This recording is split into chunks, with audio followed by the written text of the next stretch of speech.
How does one treat an animal bite? So, ano nga magagawin kapag nakagat kayo ng aso? Ang una-una is hugasan nyo ang sugat 10 to 15 minutes with running water.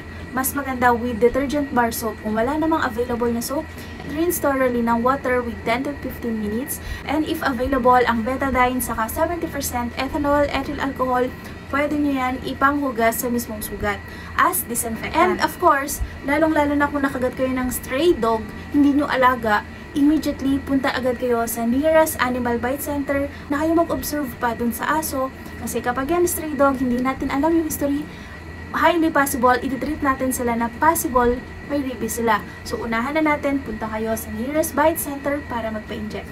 What should not be done with an animal bite wound? So ano raw ba yung hindi natin pwedeng gawin kapag kayo ay nakagat ng aso?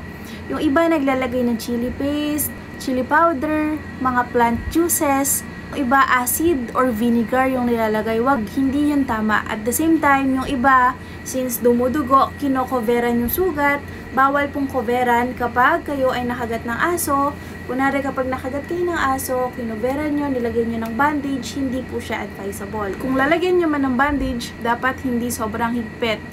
And kapag kayo nakagat ng aso, ang pinakaiisipin nyo is kung saang parte ba kayo nakagat. Kapag kayo ay nakagat, mas malapit sa utak, mas malapit sa brain, mas malapit sa ulo nyo, mas mabilis ang effect ng rabies.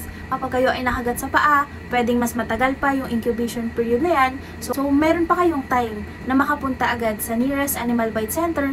Pero kapag mas malapit sa ulo, mas delikado, mas mabilis ang effect ng rabies. Kaya dapat mas mabilis yung galaw nyo, mas mabilis din dapat yung pagpunta nyo sa mga nearest center para magpasaksak. Lahat ng sinasabi ko is mga first aid lang, pero the end pa rin nun is kailangan nyo pumunta sa nearest bite center kasi buhay nyo ang nakasalalay. Gaano katagal makikita ang simptomas kung ikaw ay may rabies?